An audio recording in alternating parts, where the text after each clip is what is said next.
You're listening to the 208th edition of the Bitachon podcast. We're studying together the passuk in Tehillim, chapter 115, passuk 9. Yisrael betach Hashem.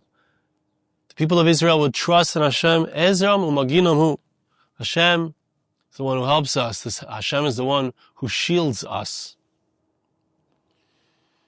So last week we left off with an idea that when we see how the idolaters, those who do not trust in Hashem, when we see that they're successful, even successful in causing us pain, that shouldn't get us down. Other way around.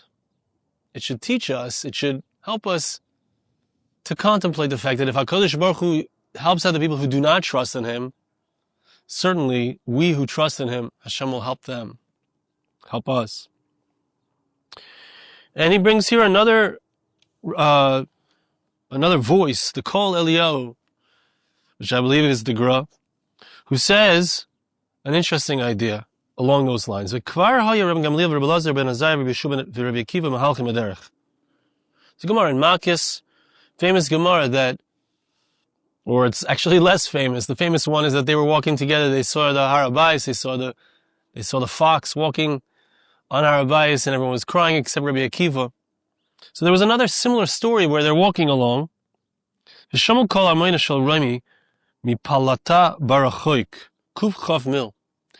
were able to hear a Roman palace, a party going on in a Roman palace that was 120 miles distant.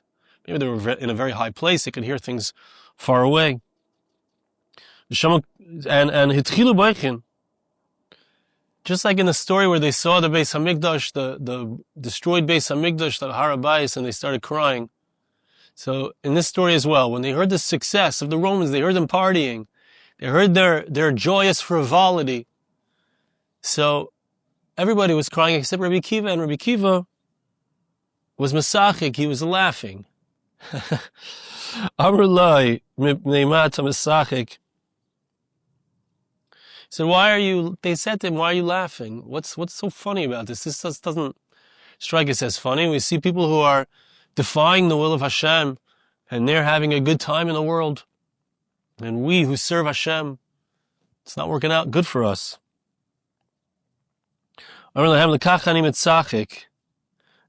said Rabbi Akiva, that's why I'm laughing. I'm laughing about the fact that they're doing well. It's funny to me. You know why? If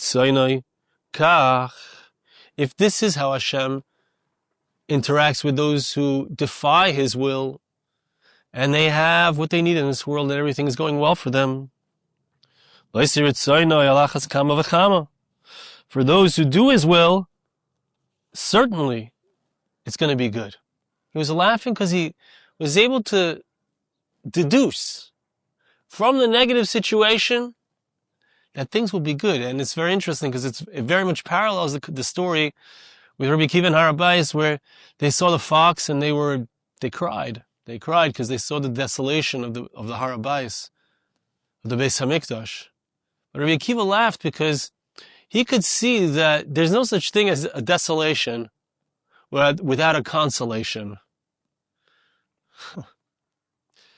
That if there's destruction, on one hand, for those who do what's right, it's just indicative of the fact that HaKadosh Baruch Hu has seen that we've done wrong and He wants us to fix it. But ultimately, we're going to get the good that's coming to us. That's what we see from the story with Harabayis, and that's what we see from this story as well. Kalimar. In other words, says the Kol Eliyahu, Atah Yisrael b'tach b'Hashem. Right, the psukim before Yisrael b'tach b'Hashem, we're talking about how they worship idols and they have their Maaseh Yadayim, the work of their hands is what they worship. And David HaMelech is saying, but just relax. They might seem to be successful. They might seem to be doing it, things are going right for them. But don't make the mistake and think that it's not going to be that way for you. Yisrael b'tach b'Hashem. Achar she'ata roya ki ezer u'maginam el ha'oivdim ha'atzavim. Once you see that Hashem helps and takes care of those who defy His will, who serve idols,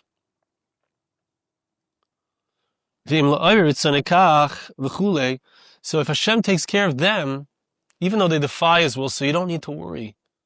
It's going to be good for you too. It's going to be even better for you.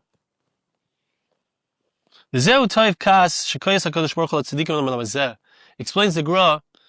This is coming to say that it's good. It's good to, obviously, you know what I'm saying, we don't ask for it, we're not interested in it, but when HaKadosh Baruch Hu gets angry at us, so to speak, when we see God's wrath wrought upon us, and we're trying to do His will, we're trying to do what's right.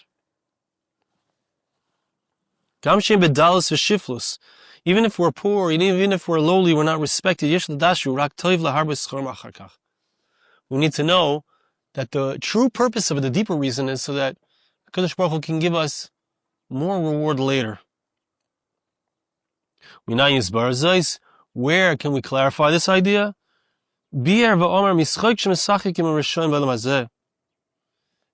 if we can hear them laughing in this world, right, if they laugh, if the wicked person laughs in this world, that means that there's something joyful. When a person laughs, there's something, I would say, spiritual about the laughter.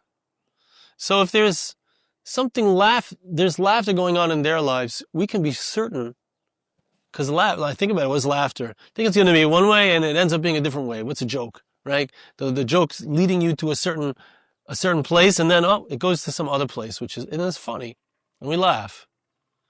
So if the wicked are laughing in their place, so certainly we'll be having the last laugh if we're doing what's right. If those who defy Hashem's will receive something good, so obviously we're going to receive something good. That's the Kol Aliyah. He brings here from the Chassam Sefer, Yisrael Bitach, v'goymer le'el minei ksiv, kamoyam yeyu oseyem. Here's something really interesting and very beautiful. The passuk says about those who serve idols. They're running after idolatry. They're running after, in today's parlance, we'll say, they're running after what they think works. They're involved in how can I be successful in my business? What efforts do I need to put in? What PR efforts, etc. So all of those things are idols. And they run after them and they try to control everything in their lives and control their success.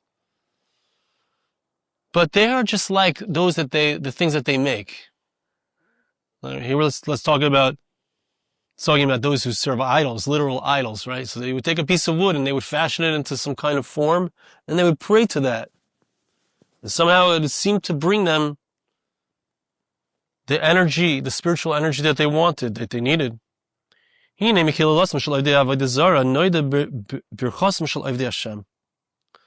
what does it say? It says, the ones who serve the idols, they'll be just like their idols. Which means to say that just like their idols don't get anywhere, don't get them anywhere, they won't get anywhere. The idols will be destroyed because they're just emptiness, they're false. They'll be shown to be false, frivolous. So too the people themselves who created them. Just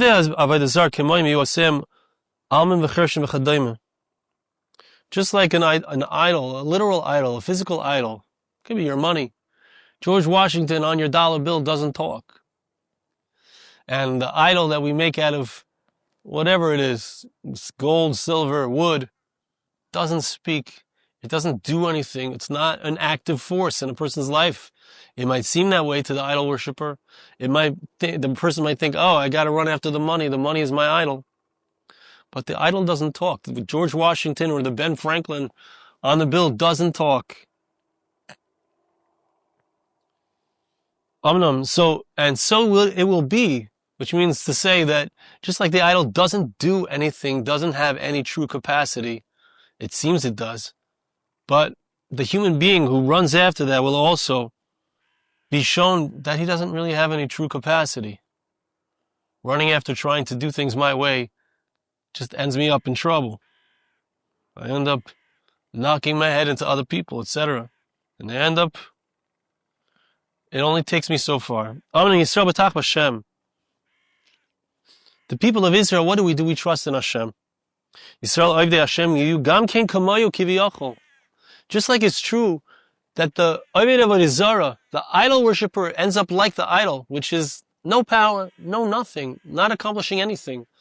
So too, the one on the other side of it, La'avdil, the one who serves Hashem ends up like Hashem. Which means to say, Hashem has incredible power. He's the creator. He has awesome creative power. He has all the money. Liya Kesef Liya Zav. He has the silver and the gold. So if I'm placing my trust in, if I'm trying to do Hashem's will, if I'm trying to connect to Hashem honestly and say, Hashem, be in my life. Hashem, show me what you want me to do. We become like him. The end is going to be that the righteous individuals are called by the name of Hashem. Hashem's name is called upon us. It's a Gemara in Baba Basra, Ayin Hey Amabeis, Vasidim Sheyomer Lefneim Kadosh. They're going to say, I think this is what it means, the angels are going to say in front of the tzaddik, the one who tried to be a vehicle for Hashem's light into the world. So the angels are going to say about the tzaddik, Kadosh. This person is holy. About the angels say about Hashem, Kadosh, Kadosh, Kadosh, he is holy. The angels are going to say that about the righteous individual. Because they will see that this person became a vessel through which Hashem's light is revealed in the world. Think about it. And we say this, by the way, 3 times a day. Ata Kadosh, V'shimcha Kadosh. You are holy. Your name is holy. Kedoshim v'chol yom ya'alu chasela. Which I think means the holy ones praise you by us praising Hashem and saying, hey, if I succeeded, it was Hashem, not me. Trying to bring Hashem's light into the world, I become nikdash. That's kadosh, kadosh, kadosh. There's 3 kedushas. Kadosh le'ela, above, below, and forever. But the point is that we're bringing it down here. The kedusha is manifesting through us. We become kadosh. We get the name of Hashem called upon us. When we have bitachon, we're an absolute recognition. You see Hashem in the world because of us. That's how it comes in. Kadosh Baruch Hu geizer gzeira v'atzadik mevatla. And the result is that there's an interchange. There's a conversation between HaKadosh Baruch Hu and us. Moshe Rabbeinu, Hashem says to him, I'm going to destroy Am Yisrael. Moshe says, you can't destroy Am Yisrael. Moshe Rabbeinu acts as the Midas HaRachamim. He's the Midas HaRachamim. The human being becomes Hashem's Midas HaRachamim. And a human being can be mevatel the gzeira. It's unbelievable. Tigzar Omer Vayokim. Passuk says in Eiv, HaKadosh Baruch Hu makes the gzeira and it can be stopped. It can be stopped by the tzaddik. Brings here a note on the bottom. Kamash Omer B'dvarim Rabba, Omer Rabbi Simon, Rabbi Shimon Levi, Kol mi shebetech b'HaKadosh Baruch Hu zech liyas kayotze bay.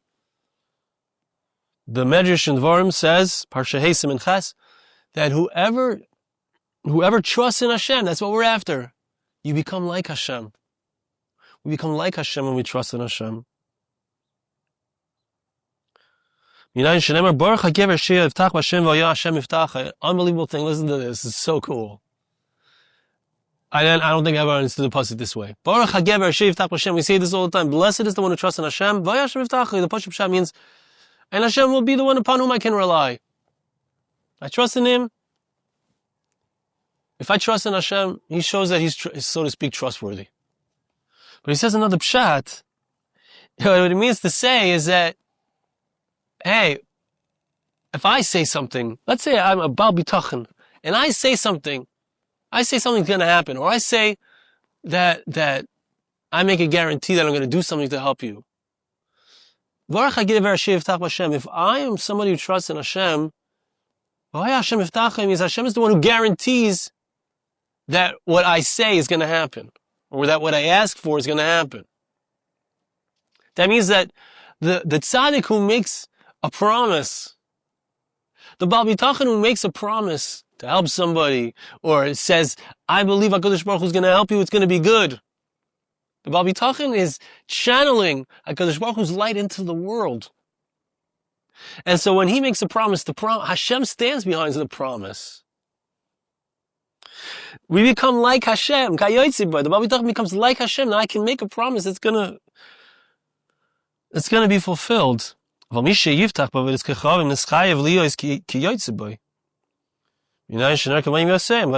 somebody who trusts in idols, they have as much power as the idol has, which is none. Somebody who trusts in his money and his great business ideas, and all the business coaches and all of the da-di-da-di-dam, whatever you want to fill in the blank. You have nothing more than that person. If I'm looking to do HaKadosh Baruch Hu's will, if I'm looking for what Hashem wants me to do, HaKadosh Baruch Hu's power, his promise is fulfilled through me. Says the Shari Chaim, Gadol HaBitachon Hashem, great is the trust in Hashem. A person who has true bitachon in Hashem, all the blessings come on his head. Every person amongst, the people of Israel has to strengthen, give themselves more and more koach in their bitachon. They have to have absolute bitachon Hashem. They can be certain that Hashem will send the help that they need. And it comes out that the one who serves Hashem is the opposite of the one who serves idols. Now, I want to make a comment here. I can't help thinking, we live in Eretz Yisrael, and we trust in whom? We trust in Hashem, but we trust in the government, maybe we trust in our Rosh Mimshala, we trust in Trump, we trust in this one. And, I'm trying not to read the news right now, but I'm hearing a little bit, dripping through, and there's a back and forth. Maybe they're going to throw us under the bus. Maybe he's good for us. Maybe he's not good for us. It's not clear. What's his gambit? What's he after? And all I can say is HaKadosh Baruch Hu wants us to always remember, if we're going to succeed, if we're going to have an iron dome that protects us and THAAD rockets that protect us from ballistic incoming missiles, every once in a while, one's got to get through and hit near Ben Gurion, so we remind ourselves that it's not us. If there's protection, it's Hashem's protection. Even the protection that we have devised was Hashem's idea that was placed into our mind. If he's not going to stand by in Israel, da-di-da-di-dum, it's just a reminder. It's an opportunity to remind ourselves that it's Hashem. Hashem is the one who's going to protect us. Not Trump. Not our nuclear arsenal. Not anyone or anything. It's only HaKadosh Baruch Hu. That's what we're after. As we said, those who serve idols, they're not anything more than idols. They're just nothing. The more they depend on their idol, the less perfect they become, the less refined they become. The less dependent on Hashem they become, and the less power they have. Where does our strength come from? Where's the chayil? It's not any power. It's not in any strength. It's not in any army. It's in Hashem's spirit. We trust in Hashem. All we need to do is to put in our efforts to trust in Hashem. Since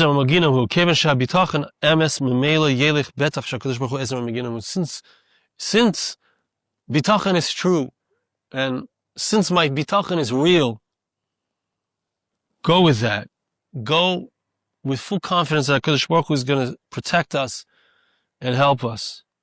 Think about it. The children of Aaron have to trust in Hashem. We're going to speak about that next time. But they don't have any portion in the land of Israel. The Levites don't have a portion. They don't have a piece of land. They just serve Hashem. They're just in the Beis HaMikdash. But if their faith in Hashem is real, if it's absolute, they don't have to be worried about anything. They get everything that they need. Last small thing, Dalius Yechezkel says, Hachelek HaRishon Shel HaMizmor, The first part that talks about the idol worshippers and how they give us trouble, etc.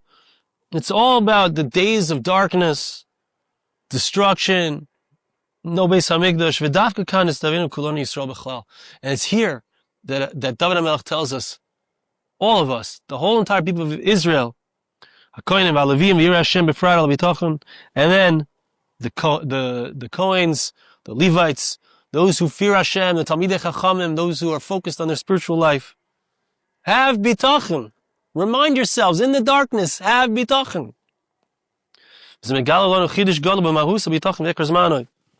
This teaches us a huge novelty, a true chiddush in the essence of bitachon, and the main time that we need it, that we need to hold on to it.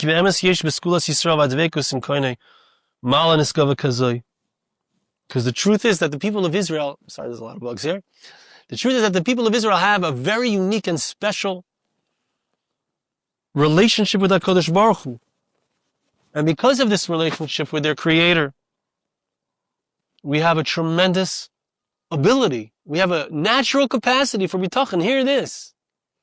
Says the Dal Yechezkel, that's what the passuk is going to teach us. Yisrael bitach Hashem Ezrom Maginamu. It's a word of encouragement. I don't know if I have bitachon. I don't know today. I don't know if I can have bitachon. Can I really do it? It's very hard. Yisrael bitach Hashem. This is your nature, my friends. To be a Baiteach, Yisrael bitach Hashem. You're a child of the people of Israel. You're from the Bnei Yisrael. Your natural tchuna, your natural ofi. I'm sorry, I've got the Hebrew stuck in my head instead of the English. Your natural character is that you can have bitachon, that you can trust in Hashem. It's something unique, and it's something that you can access. Yisrael b'tach Hashem Yisrael u'maginam. Hold on to bitachon. You can do this. We can do this together with HaKadosh Baruch Hu, drawing Him into our lives. Thank you so much for listening. See you again next time.